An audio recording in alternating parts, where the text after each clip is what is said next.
All right, everybody, let's talk about equipment today. That's what we're going to do. I know all this equipment can seem overwhelming. If you're just trying to get started brewing beer, you're interested in it, you see all this equipment and you see how expensive all of this equipment is. And it seems like, whoa, this is way too hard, this is way too much.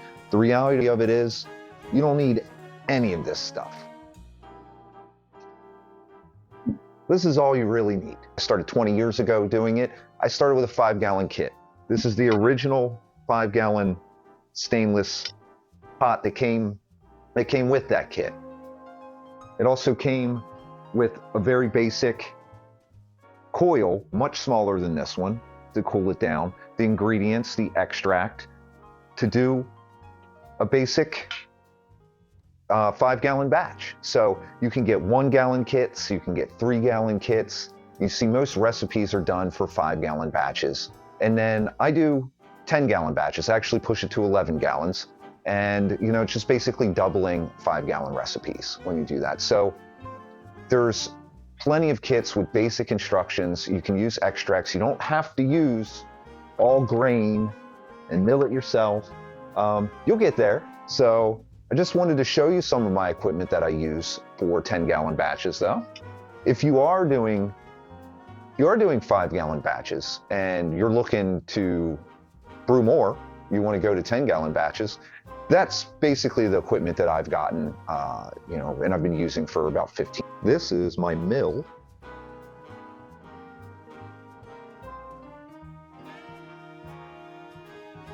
For my cook kettle and my mash tun, I have modified, they're half barrels, so they're 15.5-gallon kegs that have been modified in order to be used as a mash tun or a cook kettle. For my mash tun, I use ceramic fiber to insulate it, to maintain my temperature, so I don't have to keep turning the heat on through the mashing process. So here is one of the cook kettles so that you can see more closely what it looks like. And here you can see a spout was welded on there, thermometer gauge was welded on there. Inside you can see the thermometer gauge, and that's the false bottom that was put in. Just use a wing nut and that goes down, and this works really well. A gentleman made this from a brew store that unfortunately has long since gone out of business, but he would make these, and I got 2 of them. And I use one for my mash tun and one for my cook kettle. I use a copper coil for cooling the beer quickly. I put that in after the boil. It has 2 hoses. One hose cooks to my garden hose, and it runs the water through, and the other hose I just send back out to my pool, so I'm not wasting the water. That runs cold water through that coil and quickly cools down the beer. Now, some people use a plate chiller, which is great too, but this is kind of your most basic way of doing it. And I got this larger one to fit these larger kettles. You can get much smaller ones, and you don't need any of this stuff if you just use a 5-gallon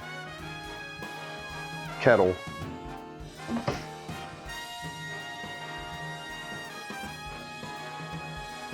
with mash bags.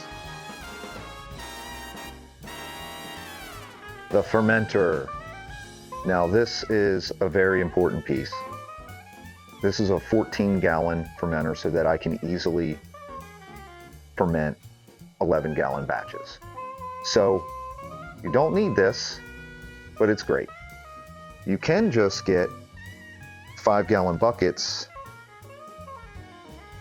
put an airlock on it, and you can also add a spout to the bottom if you like. So that's just a a quick, cheap, easy way to do it. A lot of people do in carboys, which are glass containers that can hold 5 gallons, and I put an airlock on top. Then you have to use a siphon to get it out when you're done, since it doesn't have a spout on the bottom. Now, a fermenter like this, it has the opening so that I can dump my yeast in, and this is just a pressure blow-off valve as well. This is my airlock, which will bubble when it's fermenting. This is fully sealed.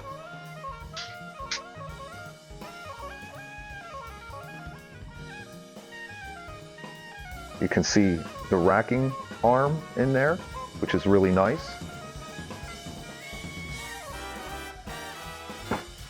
And that is right here.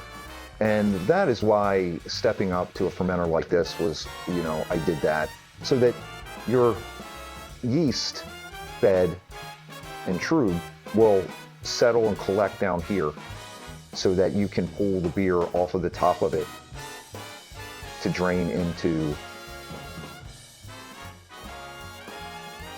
kegs is what I use.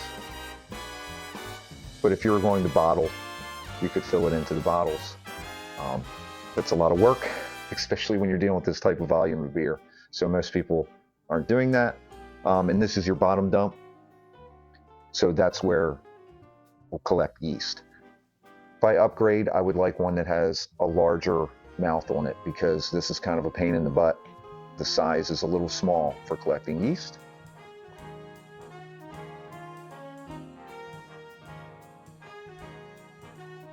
That's the fermenter. The kegs, the corny kegs, these are fantastic for storing beer.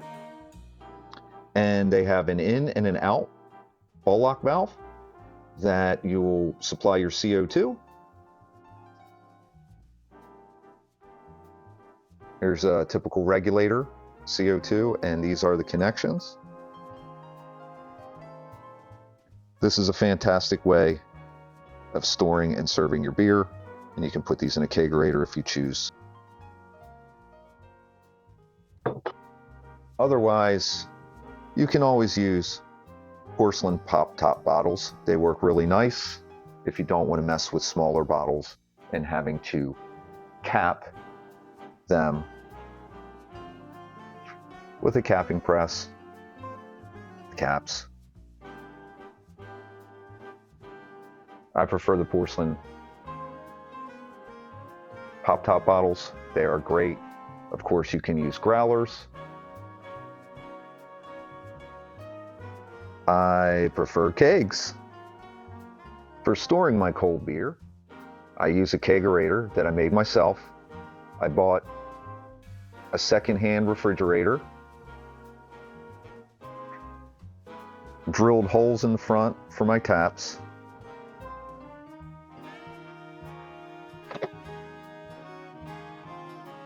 and I keep my yeast in here. I keep my beer in here. This works real nice. And the freezer works great for hops and anything else you may need to store frozen. So you don't have to go buy an expensive kegerator at this store. You can make it yourself. So the main point of all of this is, all of this equipment's great,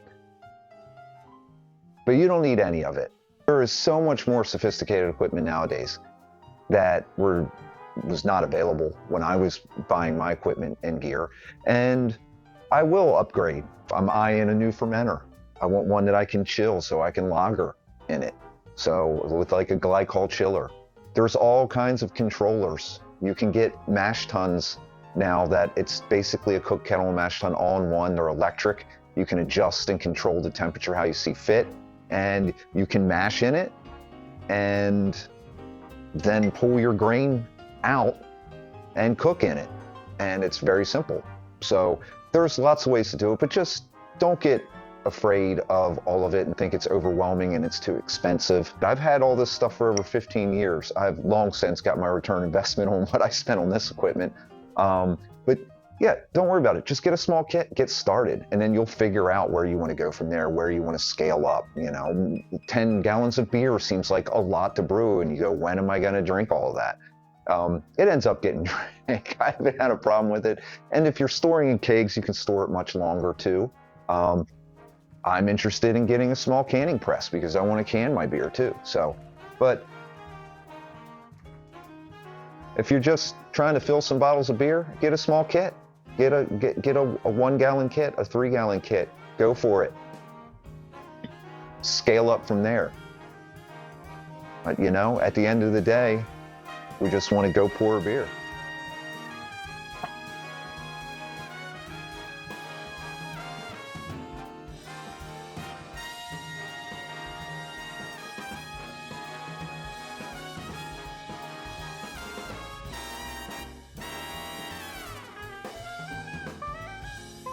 Cheers.